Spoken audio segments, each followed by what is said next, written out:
Que ver con los éxitos comerciales. Ya están en nuestros estudios Álvaro González, está Sebastián Calmarini, Alejandro Roa, economista de la Gran Macro, referenciado con Feletti, fue también funcionario del Ministerio de Economía en la era Cristina, Marcelo Fernández. Bueno, Macri ha dejado de lado el plan del ajuste y ahora está desesperado por ver cómo hace para que la economía no se termine de enfriar. Álvaro. No, a ver, me parece que como todas las cosas en la Argentina se llevan de un extremo al otro. Ni nosotros hablamos de ajuste, hablamos de sinceramiento, de una economía que estaba bastante debilitada cuando nos tocó hacernos cargo de administrar la República Argentina, ni ahora estamos haciendo hiperpopulismo. O sea, Macri, si hay algo que lo ha caracterizado durante todo su trabajo público, digamos, tanto sea cuando le tocó administrar un club de fútbol como cuando le tocó administrar la ciudad, es que es un ingeniero que no discute tanto de ideología y discute más del hacer, y en esto del hacer tenemos que tener que, para hacer hay que ser sustentables. Y nosotros nos tiraron un gobierno por la cabeza, no tuvimos ni transición, había que mirar un poco los números, había que ver dónde estábamos parados, y en función de eso se va armando y se va acomodando la economía. Creo que hasta ahora no se habló de algo importante, que creo que es la confianza. Porque la economía es una serie de datos duros, que son los datos de los números, y la otra parte es la confianza de la gente en función de cómo ve a su gobierno administrar sus recursos. Y en esto me parece que Mauricio ha hecho una tarea que, si bien es cierto, es dolorosa, porque a ninguno dirigente político le gusta venir a la televisión a tener que explicar que tiene que aumentar la luz, que tiene que aumentar el gas, y qué sé yo. Entonces tenés que decir, bueno, ¿sabés lo que pasa? Aumentamos porque como lo recibimos de un país que se autoabastecía energéticamente en el gas, le hicimos cambiar la matriz productiva a Chile porque le íbamos a vender gas, terminamos trayendo gas de Qatar. A los argentinos que producían gas en el sur le pagábamos $1.50 el BTU, creo que es la unidad de medida, y traemos de Qatar a $18. Entonces hay una administración que estaba dislocada. Había que acomodar un poco los papeles. Creo yo que la confianza del pueblo argentino en el ingeniero Macri está en un nivel de aceptación alta, y eso va a hacer que las medidas que se vayan tomando tengan el aterrizaje que tienen que tener. A ver, Álvaro, ahora vamos a hablar un poquito del tarifazo, porque me parece que Aranguren está en la mira de todos. Van a ver incluso algunos aliados del gobierno que le han tirado con todo a Aranguren, y hay pedido de renuncia por todos lados, no solamente de la oposición, sino también dentro de la Alianza Cambiemos, con el tema del tarifazo y Aranguren. Pero la pregunta es, más allá de la expectativa, la confianza y demás, el tema de las inversiones por venir, bueno, los datos duros muestran: hoy hay menos plata en la calle, eso ha significado un ajuste importante del consumo. La pregunta es cómo salís de eso en los próximos meses. ¿El segundo semestre se te reactiva o no el consumo? Ya están Fausto Espotorno y está también Alejandro Roa, los dos economistas aquí en la mesa. Me gustaría escuchar su opinión.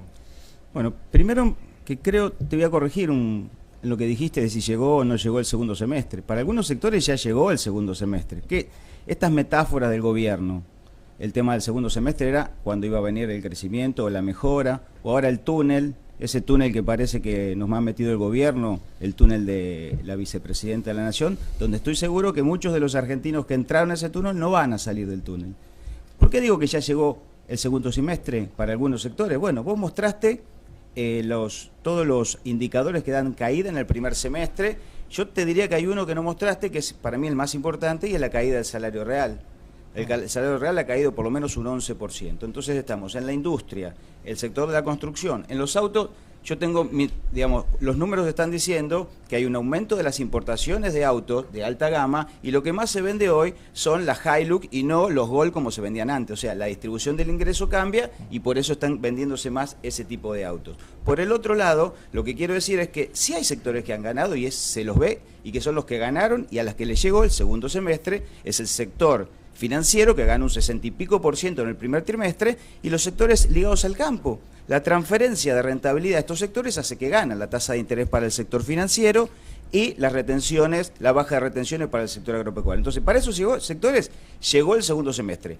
Lo que vos estás marcando es que el segundo semestre para los trabajadores y el pueblo argentino no va a llegar ni este año, y si llega el año que viene, va a llegar para el sector que son los ganadores de este modelo. Acá se cambiaron las reglas del juego para que ganen sectores que antes no ganaban tanta plata. Esos sectores son los que, según el gobierno, van a impulsar el crecimiento. ¿De qué confianza estamos hablando?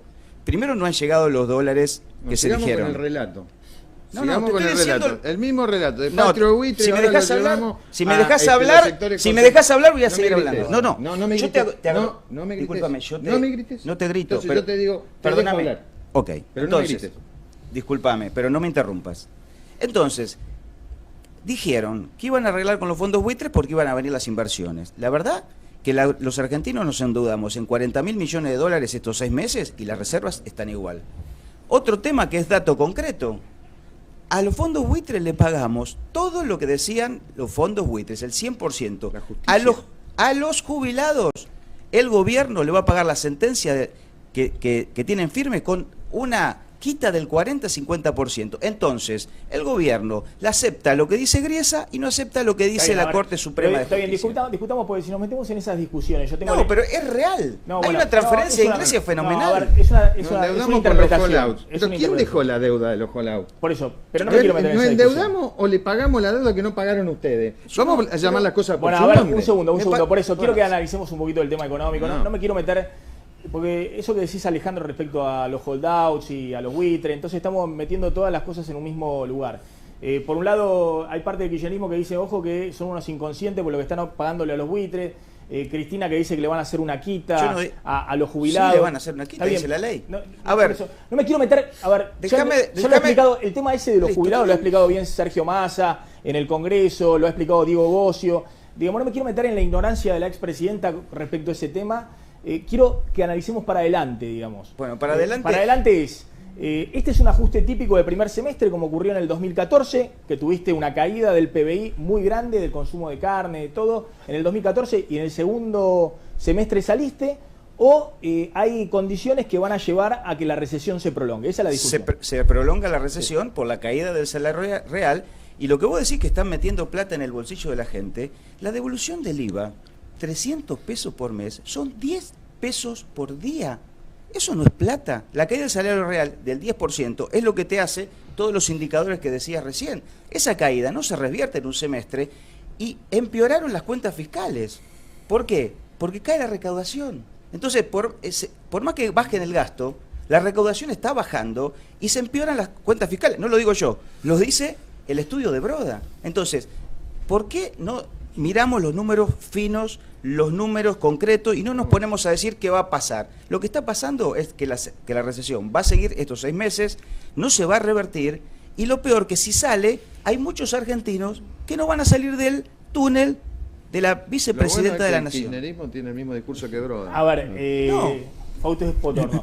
La pregunta es salimos y más. A ver, esta ya la vimos, ¿no? La caída del poder adquisitivo de salario. Yo voy a tomar los datos de Dante Sica, en este caso, a quien también respeto, pues son expertos, digamos, en analizar un poquito temas de consumo, producción industrial y demás. Esto es lo que está mostrando respecto a la caída del poder adquisitivo de salario, diciembre, en marzo.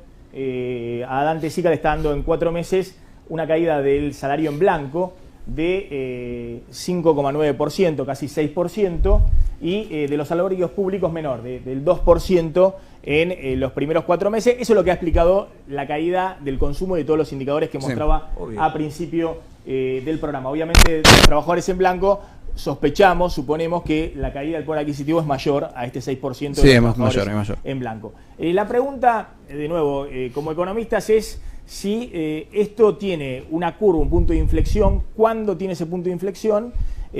Porque, insisto, esta ya la vimos, esta idéntica la vimos en el primer semestre del 2014, después la economía salió.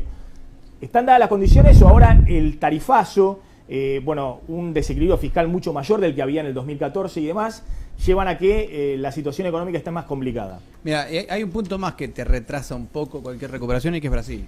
Digamos, la situación de Brasil es realmente complicada. Para los que no siguen la economía brasileña, tengan en cuenta que Brasil está viviendo un 2001 en cuotas, ¿no? En 3 años. Lo que Argentina está pasando en 1 año, a Brasil está pasando en 2 años. O sea que eso te impacta mucho en la economía. Pero básicamente yo creo que, a ver, el dato, si vos miras los números de abril, son peores que esos en materia de salario real. Y sobre todo en lo que es la capacidad de consumo de bienes no básicos, ¿no? Si vos decís, bueno, voy a tomar solamente los bienes básicos, te va a dar en abril una caída muy fuerte. Yo creo que eso se va a recuperar en parte en mayo, junio con las paritarias, porque también estamos teniendo en cuenta que en abril, mayo, depende del sector, vos tenés los salarios muy atrasados, muy antiguos, y los precios muy nuevos. Eso en los abriles suele pasar. Con lo cual, la visión hacia fin de año es que el salario real por ahí termina cayendo un 2,5% al fin de año, ¿no? Con los arreglos paritarios en el orden del 35% y una inflación a fin de año 37%.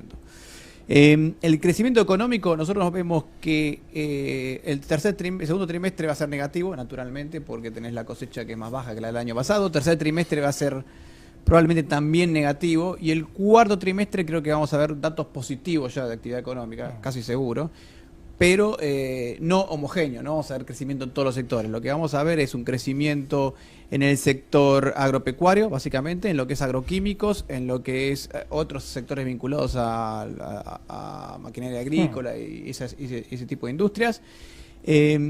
Y alguna recuperación de la construcción probablemente. Ya ahí hay indicadores positivos que se empiezan a ver, como los permisos de construcción, encomiendas a arquitectos, etcétera. O sea que es posible que empecemos a ver algún crecimiento en el último trimestre. Pero igual, desde el punto de vista del crecimiento, yo lo veo algo así como una recuperación donde se van sumando sectores, hasta que en algún momento el año que viene empecemos a tener una masa crítica suficiente como para una recuperación del consumo y de la actividad económica.